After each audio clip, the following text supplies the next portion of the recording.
So let's talk about, really very quickly, about who we are.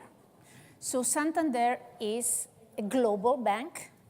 It's a bank with an history behind, 160 years of success, and also ability to manage the change, to evolve, to keep up with the market needs.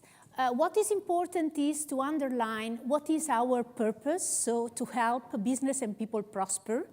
That is also related to our culture, simple, personal, and fair. If you think about that, it is very weird to connect these two concepts with a bank. Normally, when you think about a bank, you don't think a place that wants to help people prosper, business prosper, or simple, personal, and fair. In Italy, we say that banks are the entities who try to steal money from my grandmother. So it is a kind of a jump, no? And our aim, that is really something very challenging for us, is to become an open financial platform by 2025. Considering that we are a very traditional bank so far, very innovative, with a very good DNA, you can imagine what kind of jump we have to do to transform ourselves in such a big way and to be able to compete with entities in the marketplace that are completely different, like Amazon, like Alipay, etc. So to support our simple, personal, and fair culture, we have singled out 8 behaviors, our corporate behaviors, that are really part of our culture that we use every day, and we celebrate together with our employees. We have a kind of Star Me Up. We have Star Me Up in place, actually, so we can vote for our employees if they demonstrate this kind of value, and these values are also part of our performance management. So in Banco Santander, our performance management is based on 60% business, money, and 40% culture and values. It is real, so our bonuses are connected to that, and this is working very well. Very quickly, so numbers. You can Google and you can find these numbers. So we are a super tank, a bank, an important bank, more than 100,000 people with many, many, many customers. We're going through a thorough and deep digitalization. But what is important here is to follow this virtual circle. So we want to have engaged workforce employees because this can impact on our customers. They become more loyal, more satisfied. This will make our shareholders happy because we make money with that. But this also give us the possibility to be sustainable and to support the society and the community in which we live. And actually, we help a lot of people across the globe. So this is is a reiterative process that we start every year, and I think it is something very distinguishing for Banco Santander. Let's enter into the L&D side, and let's start talking about this revolution, this change in the L&D compound that we made starting in 2017 when I joined Banco Santander. So basically, the mandate for me was to transform L&D and the philosophy of learning in order to enable the strategy of Anna Botín, becoming an open financial platform. And what I found was a very good team, very inspired, very professional, a huge catalog of training, excellent, long, extensive, sometimes very expensive. But nothing but with that. This concept was that it was a completely push approach. I used the metaphor of the takeaway menu, a very sophisticated takeaway, but though a takeaway. And so it was clear that we had to change. And on top of that, the scandal was that we had almost 50% of cancellation rate. And we paid for everything. So we invited our leaders. They enrolled to our fantastic training, and they simply didn't show up the evening before. So this was the typical situation. It's not bad, it's not good, it's a fact, but I wanted to change that. So today we have a completely different situation. We started this revolution with the top of the house, with our 250 top leaders, because it was important to engage them in this new way of consuming learning and teaching in Santander. And we invented this new concept of the Santander learning experience with this mantra, this slogan that is never stop learning. So every day, every single moment of your day, you learn, and you learn by interacting with your colleagues, you learn because you consume training pieces, etc.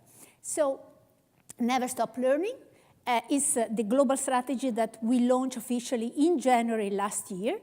And I refer to the fact that it's a little miracle because I remember when we communicated this new strategy, it was January 23, 18. I still remember the date because I was very nervous. Because it was like, like a bat, like jumping in the open space, because basically our leaders, and I see some faces here that are aware of the kind of leaders we have in Santander, fantastic people, super, super informed people with the first-class knowledge, etc. I would say very traditional, very traditional. And they were accustomed to, Patty, accustomed to participate, to be invited to training, to go to the workshop, to spend a couple of days, to have a lot of calls during the training, and then to go home, and in 2 days to forget everything, basically. And so, because, this is the truth. And so what we wanted from them is to change completely the mindset and to become accountable. To say, okay, I am a leader of Santander. I want to become a global Santander leader, and we will see the concept in a moment. I need to give the example and to teach my people how to sit in the driving seat, how to become accountable of my development and training, and how to develop myself to better serve my people, my customers. And we enter in another kind of miracle piece in Santander to move from a traditional leadership style to a servant leadership style. That is what we are going through. Questions so far? I think it's quite simple. So this is, let's say, the light infrastructure of our strategy. We have some principles, and the key principle is that learning is an experience. And thanks God, can be a very pleasant experience.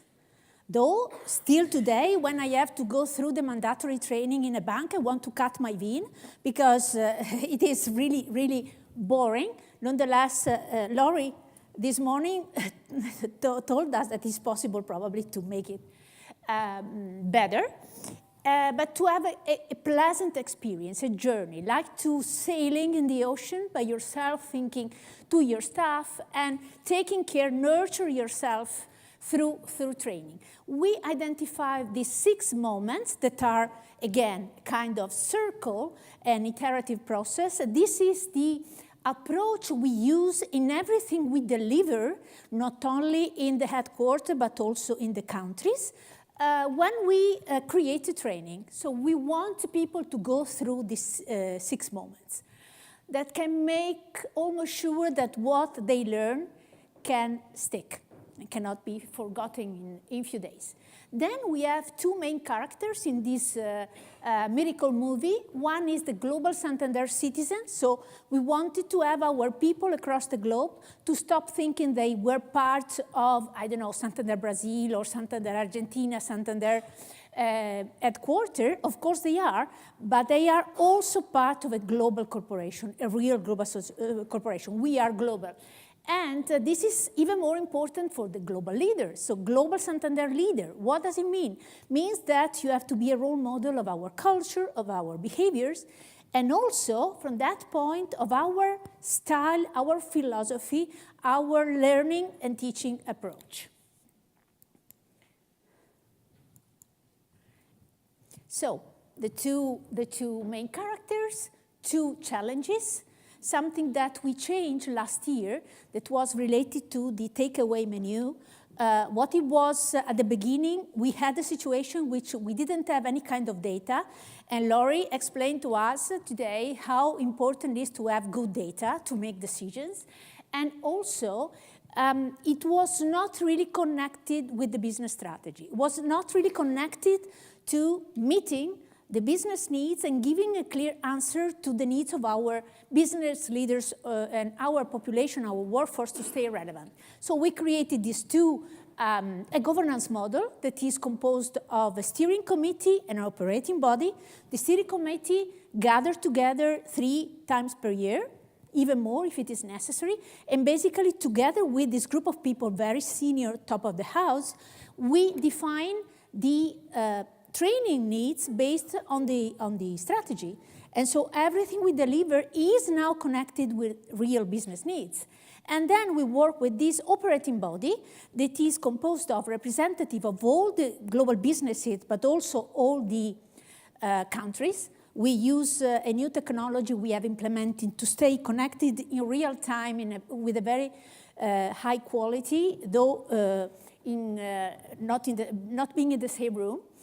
And so we identified 2 big challenges that are not only for Santander. All the big corporations are going through these 2 challenges. Transform ourselves in terms of culture and help enable the transformation of the business. Considering that we want to become an open financial platform, we have to change completely the paradigm of the business. 2 challenges for our leaders.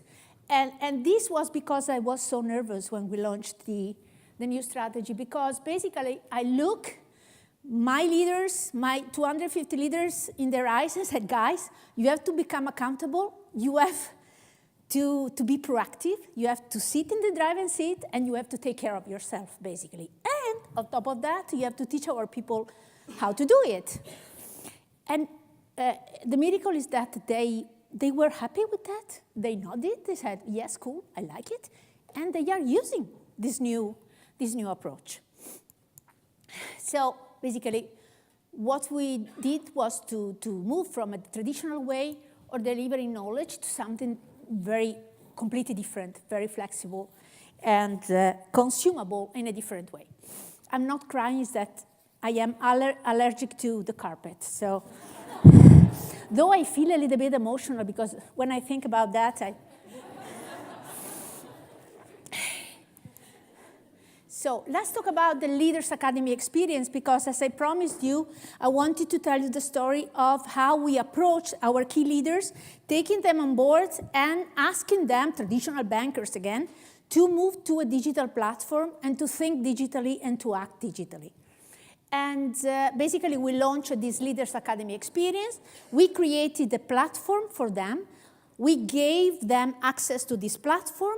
We gave them also the opportunity to invite, to consume this training to the talent they had in their organization, so to people below the level of our FARO population, that is the name of the segment. And what we propose to them is basically a calendar that is divided in four quarters. So from the beginning of the year, they had this calendar that were connected with their Outlook calendar, so they could enroll, decide, and this event would pop up in their Outlook calendars in order not to forget. Then we put in place a kind of WhatsApp group that is a little bit of a risk, because in Santander, WhatsApp is like a taboo. Like, don't use WhatsApp, but we use it. And basically, we send to these leaders reminders, information, so we tried to keep them involved. And what we did, based on our two challenges and 2 itineraries, we proposed to them 4 topics, 1 for each quarter. So the first was discover the people around you, your employees, your customers, people outside, your shareholders, etc. Discover the new ways of doing business, discover the new normal, and for new normal, we were thinking about the continuous change that is happening every single second. And so the new normality is that you cannot be sure of what is going to happen in 5 minutes, because everything can change. And discover the new you. So how can I, as a leader of Santander, keep awareness of myself, of my style, and can evolve to become something different?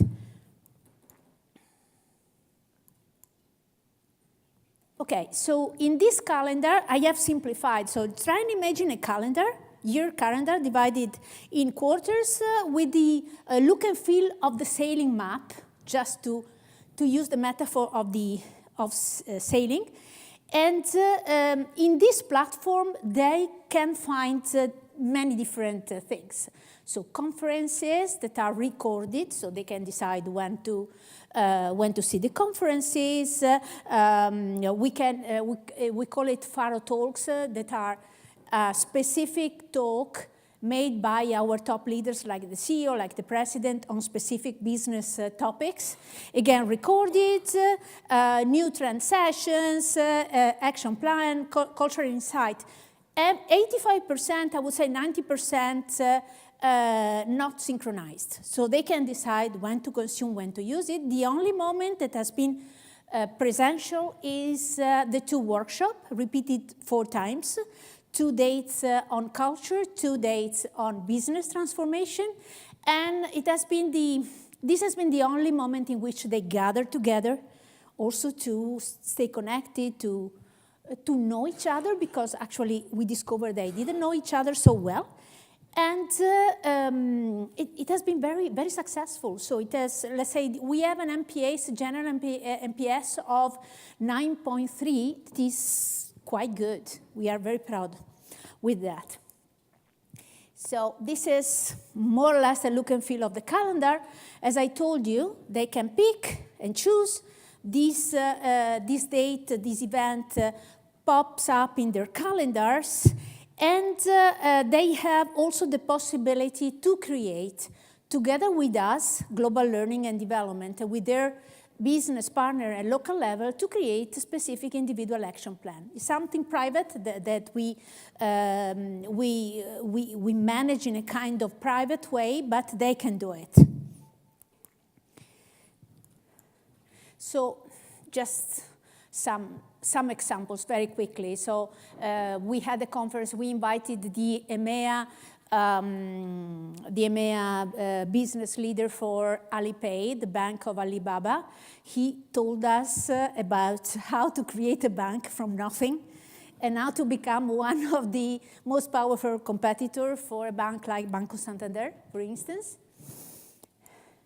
Then the 2 face-to-face workshops that I mentioned, tools and publications. So basically this particularly, I like this because this is a tool that was developed in Argentina, in Santander, Argentina, and basically it's a game. It's gamified. It's a tool to test yourself based on the 8 behaviors we have and to improve. So to track your improvement. Then action plans, as I told you. And also, this is something that has been very successful, especially to engage the local organization and to co-create with them. Powered by a country. So Mexico, Argentina, headquarters, they proposed to us specific programs that were very successful in their organization.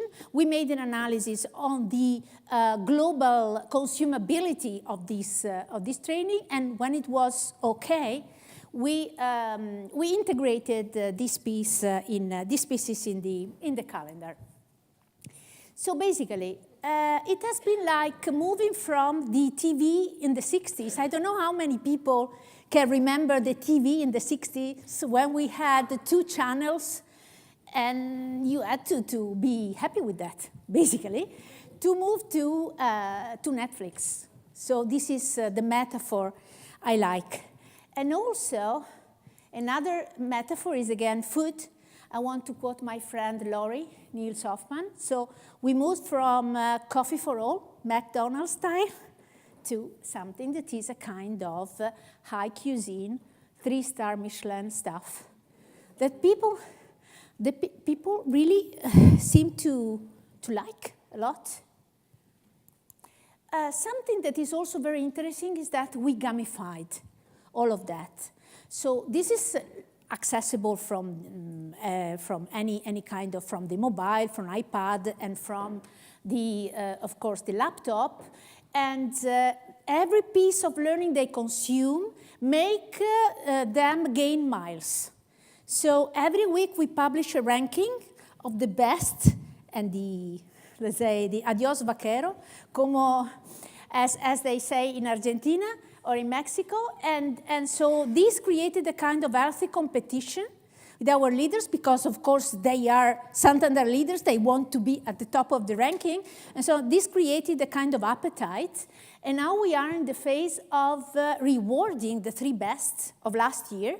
And the reward is simply to offer to them some very cool and engaging training or development event, like having a personal coach for 6 months to help them to develop their areas.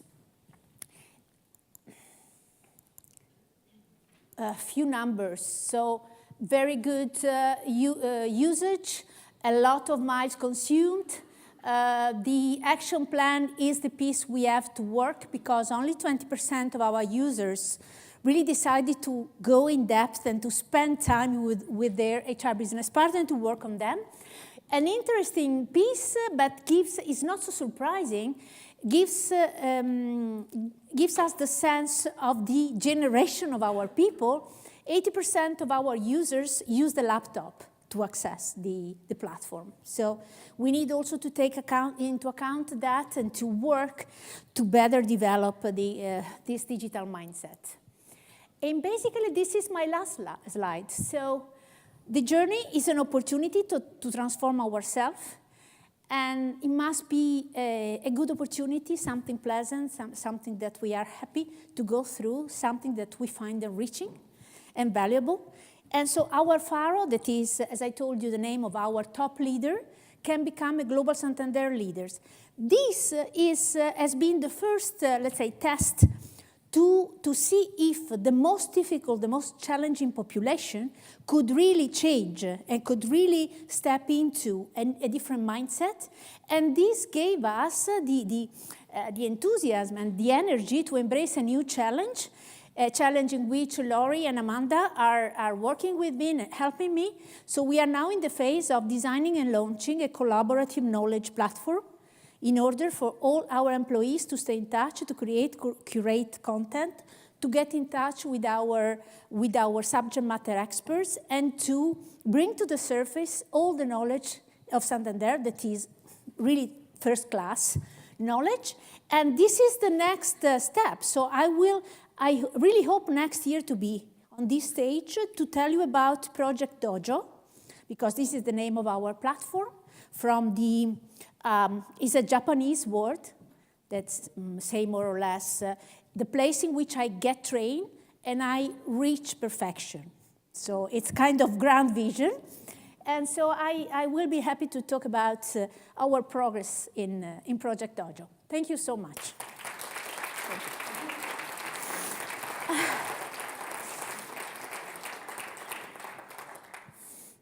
Any questions?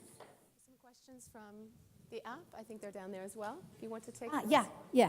What about the rest of Santander's employees? Do you have? Yes. So Project Dojo is the answer. So after this first test with our top of the house, and basically you may have noted in the number that though the leaders of Santander, the top leaders are 350, we have now 1,500 users because we are involving gradually also the people below.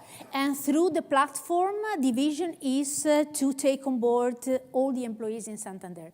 So if all the gods will help us, at the end of next year, we will be able to have a platform for all the employees. Going from a burger to Michelin. Could you hold the cost? Yes, of course. Yeah.